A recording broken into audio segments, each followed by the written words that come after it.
Hey, America. You don't know me, but I want to ask for your help fixing our country's broken political system.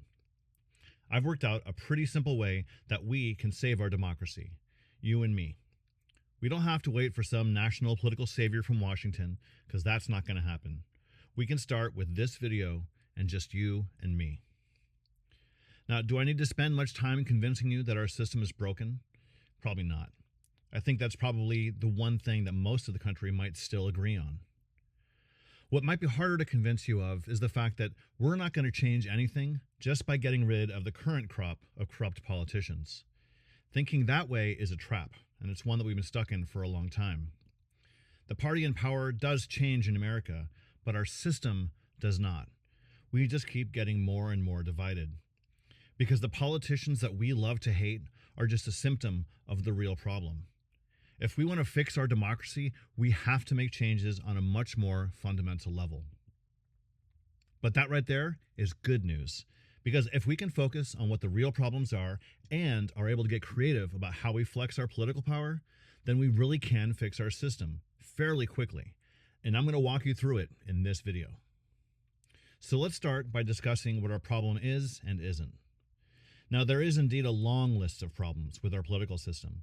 But the thing we need to focus on is the fact that our politicians don't actually want to fix anything. We actually know exactly what has to change in order to fix our politics. It's the same list of things that reform advocates have been talking about for decades now. It's campaign finance reform, an end to gerrymandering, changes to our primary system, and term limits. These are things that end corruption, and they take power away from the party elites and the donor class, and they put that power back into the hands of voters where it belongs. And conveniently, a group called Represent Us has put all of these reforms into one convenient package, which they call the American AntiCorruption Act, or ACA. It's a perfect place to start, and it would make a huge difference if we could get it passed.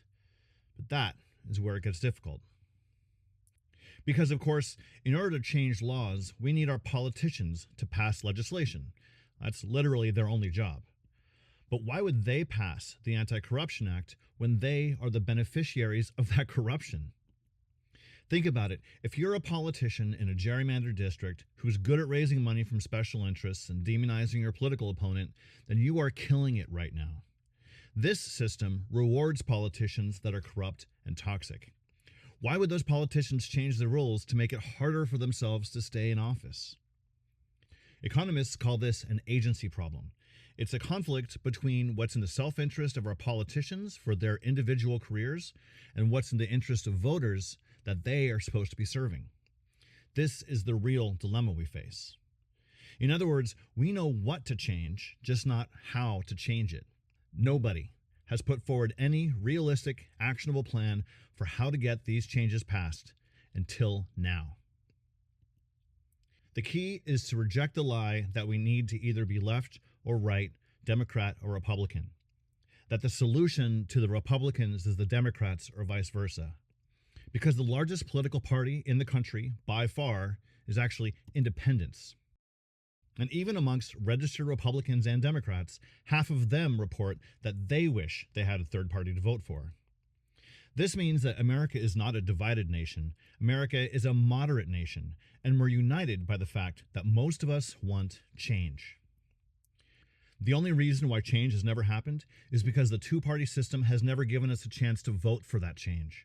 They're a duopoly who stay in power by encouraging us to hate each other while denying us the option to actually vote for meaningful reform. So here is where I get to tell you about Rome. Rome is the way that we break through this deadlock. Rome stands for Revolt of America's Moderates. And the way it works is super simple. It's just the opposite of how we normally process our political choices. Normally, we have politicians who tell us what they believe and what they want to accomplish, and we pick the candidates that we like the best or hate the least. With Rome, we turn that around.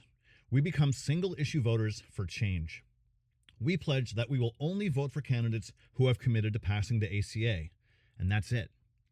It doesn't matter what party the candidates are from or what their stances are on global warming or the national debt, because until we fix the corruption in our system, we really can't address any of those issues anyway.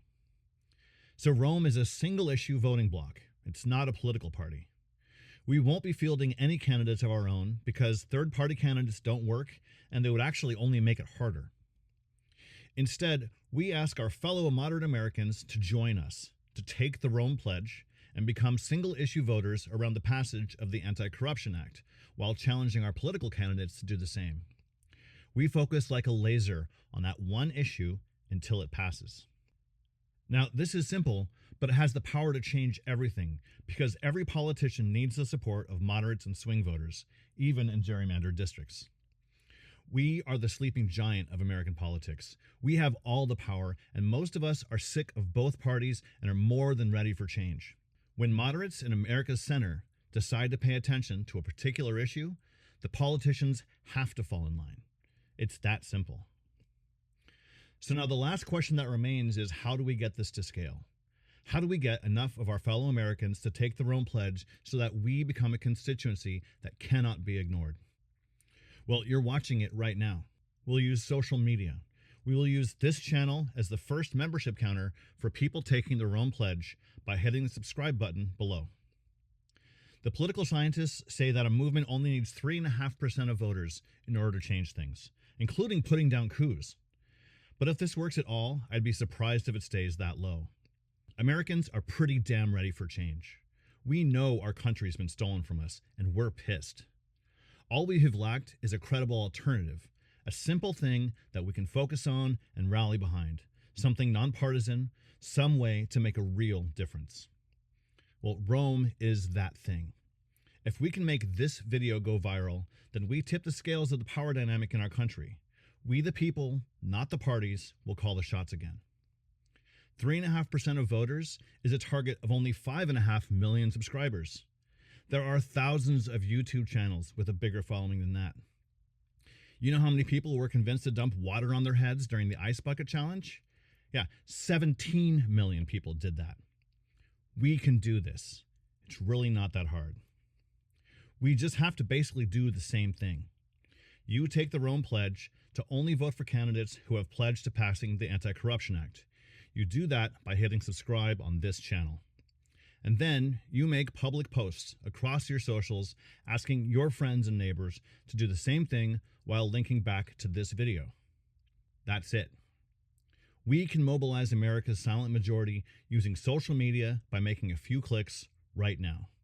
It's not too much to ask. Now, there are a lot of questions that I'm sure you have, and there are important details that I've left out for the sake of time. I'll start answering those questions and filling in those details once we get this channel to over 1 million subscribers. Until then, thank you for watching. Thank you for joining Rome, and thank you for believing that our country is not beyond fixing.